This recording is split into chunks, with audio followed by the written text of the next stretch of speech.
Salut les amis, je pense que nous avons tous suivi le procès de Vital Kamerhe euh, de lundi passé et nous savons aussi que le juge est mort quelques temps après. Bon, je vais jouer une séquence qui est assez importante, mais je vais relever un autre point que les gens semblent ignorer.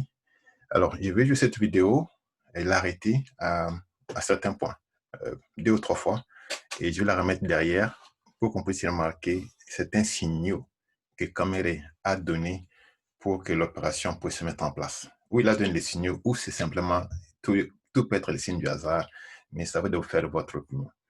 Bien alors, je vais jouer la vidéo maintenant.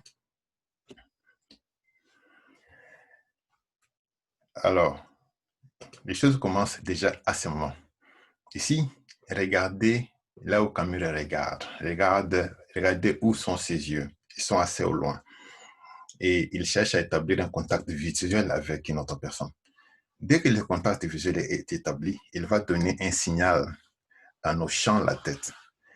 Et il faut bien regarder parce que vous pouvez confondre ces signaux comme s'il acceptait quelque chose ou il acquiesçait quelque chose qui vient de ses juges. Il va faire ça, son signe de la tête avant que son avocat ne se retourne.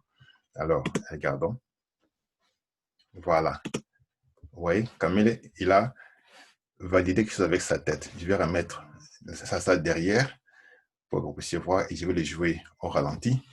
Alors, en allant vers devant, voilà ce qui va se passer. Kamerhe va hocher sa tête, donner un signal. Il donne ce signal avant que les juges, avant que son avocat ne se retourne vers lui, donc à quelqu'un au loin. Et dès qu'il a sonné son signal, psychologiquement, il veut se protéger et il croise les bras. Regarde ce qui se passe à la fois. Il croise les bras, il se gratte, c'est bon, c'est fait. Aussitôt, il passe à un deuxième signal, celui du masque. Tu vois, c'est son signe de la main, dit OK. À son deuxième complice, maintenant, il faut qu'il puisse enlever le masque et vous pouvez le voir ici. Voilà, cela étant fait, on va demander au juge d'enlever le masque. Mais comme vous l'avez remarqué, à ce niveau, le son est très clair. Tous, même les papiers qu'on tourne sur la table du juge, on peut les entendre. Quand le juge va parler, on va l'entendre clairement. Et pour certaines raisons, pour l'avocat de Kamerhe, il faut enlever ce masque du juge. Alors, on va écouter le micro du juge, s'il pose un problème ou pas.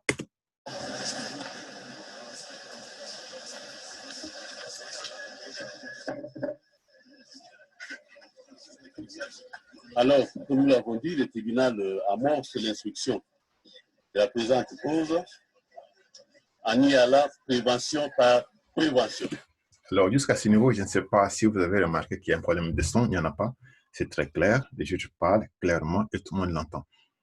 Mais alors, comme ceci fait partie d'un plan mis en place, maintenant, c'est le deuxième acteur de Kamerhe qui passe au micro pour demander au juge d'enlever son masque, ou bien de pousser à enlever le masque.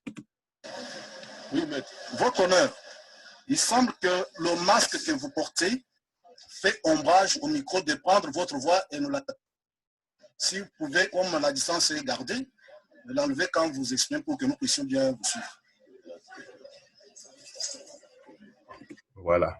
Là, le tour est joué. Je vais enlever le masque. Et il va demander à ce moment qu'on envoie le masque chirurgical. Est-ce que c'est celui-ci qui, en fait, contient le poison ou bien est-ce que le poison s'est retrouvé dans les micros?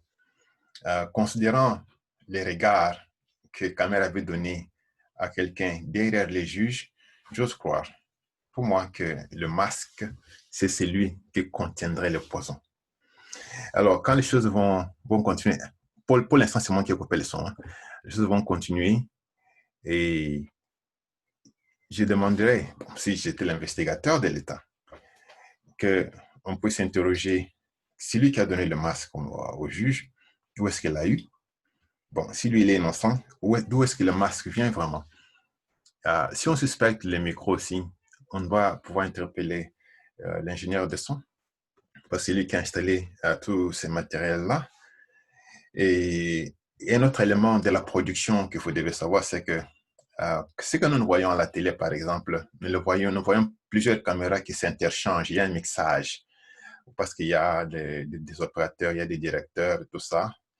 Mais cependant, chaque caméra filme en entièreté et est souvent sauvegardée indépendamment. Par exemple, il y a une caméra sur caméra du début à la fin. Bon, ici, vous pouvez remarquer déjà que les juges portent le deuxième masque. Mais ce qui est curieux, c'est que les juges portent maintenant ce masque chirurgical qui lui colle bien sur la bouche. Donc, c'est celui-ci qui devait l'empêcher de parler. Mais vous voyez que là, ça les arrange. Du moment qu'il a eu ce nouveau masque. C'est là que je ne pense pas que les poisons soient dans les micros. Parce qu'il était dans les micros, alors ce nouveau masque devait continuer à le protéger. Bon, dans un sens, bon, bien qu'il ne le met pas au nez, mais il le met sur la bouche. J'ose croire que ça vient plus sur la bouche. Donc, pour revenir aux caméras, il y a une caméra sur la caméra du début à la fin de chaque procès. Il suffit de réquisitionner tout ce film.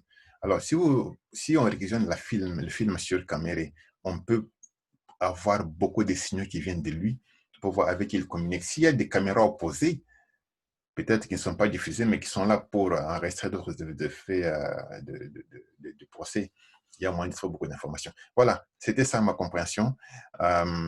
Donc, Caméré, pour résumer, il fait un signe de la tête pour que les hostilités commencent. Deuxièmement, il fait un signe au-dessus de la bouche du masque pour qu'on demande d'enlever le masque, puis j'enlève le masque. Et plus tard, ce que je ne veux pas mettre ici, vous savez, quand on dit que la femme de Kamel doit venir au procès, alors il dit que si sa femme vient, il va mettre le feu. Alors il faut se poser la question de savoir, bon, ce n'est pas Kamel va brûler quelque chose, mais il faut comprendre ce que ça veut dire le feu. Qu'est-ce que le feu fait? Le feu change la nature complète de toutes les choses. Le feu brûle tout. Si c'est l'eau, ça va s'évaporer. Alors, il pense que si sa femme vient, alors là, on va tout chambouler. Mais je pense qu'il l'avait déjà mis.